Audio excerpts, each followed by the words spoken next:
Welcome to the Deep Dive, brought to you by Ben's Book Summaries. Great to be here. Today, we're doing something a little different. Instead of our usual format, looking across lots of sources, we're diving deep into just one. A really captivating one, too. Absolutely. James Islington's The Will of the Many.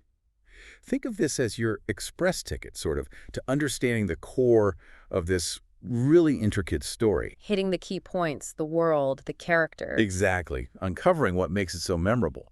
We'll explore the world, the people, and the ideas that have readers, well, talking. Yeah, there's a lot to unpack there. Okay, let's start with the world itself. You mentioned before how the will of the many paints this picture of the hierarchy. Right, the society where a person's will, their essence almost, can be ceded, given away, and accumulated. Which leads to this incredibly strict power structure. We see it early on, don't we? Through Vis's eyes. Yeah, our protagonist, he's worried about Hrolf, this older Septimus. Right, because Hrolf's will is diminished, and if that's discovered, well, the consequences are severe. Exactly. And this concept of will as a tangible resource, something you can give and take, it's completely central, isn't it? It dictates everything, their entire social order. You have the powerful Princeps at the top. All the way down to the numerous Octavii at the very bottom. And each level has to cede half their will to the ones above them. Yeah, so a Septimus, like Hrolf was, controls the will of, what, 5 people? While a Sextus, just one step up, commands the will of over 18. It's a huge jump. And the hierarchy tracks all of this meticulously. It's fascinating how Islington weaves this mechanic right into their daily lives. It's not just abstract. No, not at all. You see the real fear of demotion getting pushed down to Octavus. Where you're essentially just used up. Your will is extracted slowly. It creates this palpable sense of tension and injustice, really. You feel it right away. And the gladiatorial fights in Letens, that's another glimpse. Oh, yeah, where combatants, often Octavii and Septimi, people lower down, fight for entertainment. For those higher-ups. And will can be the deciding factor there, too, right? Yeah. Absolutely. A deciding factor. Vis himself fights in these arenas. Though his reasons seem deeper than just earning coin. There's more going on with him. Definitely. Which brings us to Vis. An orphan, as we learn when he clarifies his name to Hospius. That's an early detail. And he's clearly resourceful, observant. Navigating this world with, well, a hidden agenda, it seems. Those initial interactions down in the deep cells with Hospius, they hint at secrets. Especially about the Sappers. Whatever happened with the Sappers, it's kept vague initially. But you see his skills, his fighting ability, his strategic mind in that arena fight. Against the Sextus. Which was completely unexpected. Right, under very unusual circumstances. Remember Gaufried's reaction, pure panic. Yeah. It really highlights just how huge that power difference usually is. How set in stone things are supposed to be. Exactly. And it gives us one of those really memorable moments, those quotes people latch on to. The one after Vis wins. Yeah, when Vis defeats the Sextus against all odds, and this balding guy refunds Gaufried's wager. What does he say again? He exclaims, "Seeing an Octavus beating a Sextus, that is a damn fine thing. A damned fine thing." That really captures it, doesn't it? The shock, the unexpectedness of Vis. And the inherent imbalance he just, well, completely upended in that moment. So Vis gets noticed, and his encounter with Ulciscor, that's a major turning point. Huge. Ulciscor, a Magnus Quintus, so pretty high up. He sees something in Vis. Recruits him. Eventually adopts him even. But their early talks are just full of these veiled intentions. Tests, really. Like Ulciscor probing him about his time at the Bibliotheca. Exactly.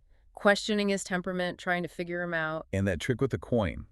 Imbuing it with will so he can track Vis. Yeah, that shows the more subtle, maybe manipulative uses of will. Which all leads them towards the Academy. The one place in the Republic where ceding will is forbidden. Or supposed to be. Meant to be a level playing field, right? Yeah. To foster talent regardless of background will. But even there you have figures like Princeps, Viridius. And he's got this cloud of suspicion around him, a controversial past. Yeah, disappearances of his contemporaries. It doesn't exactly scream level playing field. No, it suggests the politics reach even there. Ulciscor's interest alone signals Vis is more than just skilled. Definitely. A Magnus Quintus doesn't just adopt an orphan fighter for no reason. He's likely got strategic motives. Those questions about the Bibliotheca suggest he's looking for intellect, maybe specific knowledge. And Viridius's shady past just adds another layer. Also scores caution tells you the academy isn't some safe haven. Right, and the journey to the academy isn't safe either. That attack on the transvect. Whoa, yeah.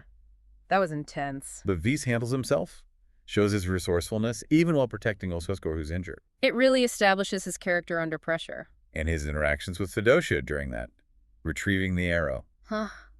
Grim task. But it highlights the danger, right? And that other people are invested in Vis's journey. Or maybe invested in stopping it. It definitely shows the world outside the main hierarchy cities is dangerous. There are other forces at play. Factions opposing Ulciscor, clearly. Sedocia's presence hints at these wider networks, alliances, enemies. So the hierarchy maybe isn't as stable as it looks. Possibly. It suggests Visis is stepping into something much bigger and more dangerous than just academy politics. So they finally make it. And the academy presents whole new challenges. Lenestia's training. Oh, Lenestia. Brutal is the word. Definitely intense. And his introduction to the labyrinth. Which sounds daunting, plus navigating the social scene with all these other students. Many from very privileged backgrounds, unlike Vis. That first sparring match against Toshi's Octavus Conlis. Right, really sets him up as the underdog immediately. And Lenestia's methods, testing recall under extreme pressure, like physically extreme. Yeah, it's all about forging them, isn't it? Physically, mentally, resilience, performing under duress, skills the hierarchy values. And the labyrinth, it's a replica, right? It's just the real thing is out there. And that strategy, problem solving, spatial awareness, these are key skills they're testing. Future leaders, maybe. Or strategists, yeah. And the social dynamics are just as much a test.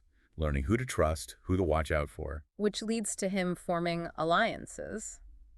And rivalries, of course. We see him interacting with Aqua, Amissa, Callias, Aithin. And you start seeing the different factions, the different personalities and motivations. Amissa has that great line, doesn't she?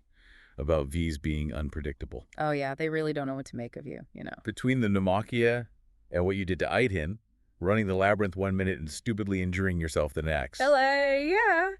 You're not boring. It's perfect. It really sums him up at that stage. Flashes of brilliance, moments of sheer recklessness or vulnerability. And that unpredictability is what makes him interesting, but also maybe dangerous to the others. These relationships are setting up future conflicts and loyalties. And then there's the whole thread about his past, his heritage, the fall of Suus. Which really comes to a head during that trip to the necropolis. With his classmates, yeah. And he encounters Relucia. Who reveals more about the Anguis, this mysterious group, and their connection to Suus's destruction. Relucia is manipulative, suggesting Vis could be a champion of the system. What does that even mean? It's deliberately cryptic, adding layers of intrigue. Are the Angus trying to use him, oppose the hierarchy, support it in some twisted way? And that debate they have about responsibility. It's powerful. Especially that line Relucia throws at him, using his birth name, Diago. The decision may have been made by the few, Diago, but it's the will of the many that killed your family. Oof. Yeah. That just cuts right to the core of the book's themes, doesn't it? Complicity, power, collective responsibility, even under oppression. It forces Vis and the reader to grapple with those really difficult moral questions. It's no wonder that quote resonates with so many people. Definitely one of the most quoted bits. It just encapsulates so much about the hierarchy's rotten core. And the Anguis clearly see Vis as a pawn, or maybe a king, in their own game. After that, his return to Suus itself must be incredibly difficult. Yeah, emotionally charged. Seeing his home under Republic rule, confronting the past. Talking with Fadrique, learning about collaboration, survival, the compromises people make. It adds that layer of complexity. It's not just black and white, heroes and villains. And finding his mother's bow, that's a really poignant moment. A tangible link to his heritage, to what was lost. And we also get those flashbacks, those lessons from his father about ruling. Right, that it's not just about caring, it's about education, ability, effective governance. Which feels like it's shaping Vis's own internal compass, perhaps, guiding him beyond just revenge. I think so. It gives his quest more depth. It's not just personal. It's potentially about finding a better way, a just way to lead, which contrasts sharply with the hierarchy. Okay, so looming over everything in the academy is the Iudicium, the final test. High stakes doesn't even begin to cover it. We see Vis strategizing, choosing his allies, Callias and Aithin, preparing for this intense competition. And the rules are brutal.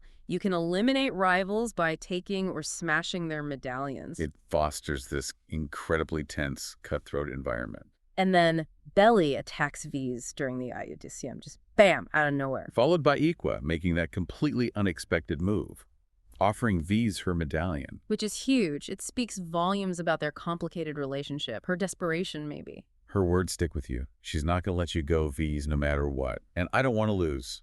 I can't lose. Yeah, it shows the personal stakes, the fear driving her, but also this connection to V's that makes her override her own ambition in that moment. It really shows how the Iudicium isn't just a test of skill, but of character, loyalty, desperation. It's a microcosm of the whole political world they're entering. Alliances shift, betrayal happens, it's ruthless. And the Iudicium takes them out into the forest, where things get even weirder. Right, the encounter with the wolf, Diago, Mm, which shares V's birth name. Curious. very. And then discovering the remnants in that hidden labyrinth. With the Vetusian inscription around them, suddenly there's this ancient history bubbling up. Hints of older powers. Secrets buried beneath the Republic's rule. And Vizus interacting with Artemius's bracer, And that really cryptic encounter. The stranger in the fortress. who adds this whole supernatural, almost fated element, especially with that line. Now that I know we are kin, young man, I am so very eager to see what you can do. Chilling. Right. Kin. It suggests a blood connection, maybe ancient bloodlines, and definitely manipulation. Is this stranger pulling strings? It just blows the scope wide open, doesn't it? Suddenly it's not just about the hierarchy. No, it hints at much older forces, maybe a history that predates the Republic entirely. Ancient powers, forgotten secrets. Maybe Vis's destiny is tied to something far bigger than just taking down the current system. It certainly moves into more mythic territory there, beyond just the political thriller aspect. But amidst all this grand scale stuff, the personal cost remains incredibly high. Immense challenges and losses. Most tragically, Calidus. Yeah, that hits hard. A really pivotal, heartbreaking moment. Underscores the brutality of their world and the cost of Vis's path. And the final moments we see in these excerpts, they hint at Vis's determination. He has to keep going, despite everything. Even with that immense emotional toll, his 18th birthday passes right in the middle of all this trauma. Which just highlights the personal sacrifice, doesn't it? Yeah. How much this quest is costing him, forcing him to grow up way too fast. It's about his resilience, yeah. His commitment, despite the unbelievable adversity. So yeah, as everyone can hear, the will of the many is just incredibly rich. A dense tapestry. Political intrigue, deep personal struggle, that fascinating will-based magic system. And these layers of ancient mystery starting to unfold. Absolutely. These excerpts, they really only give a taste of the complex world and the compelling characters James Islington created. It's the kind of book that sticks with you.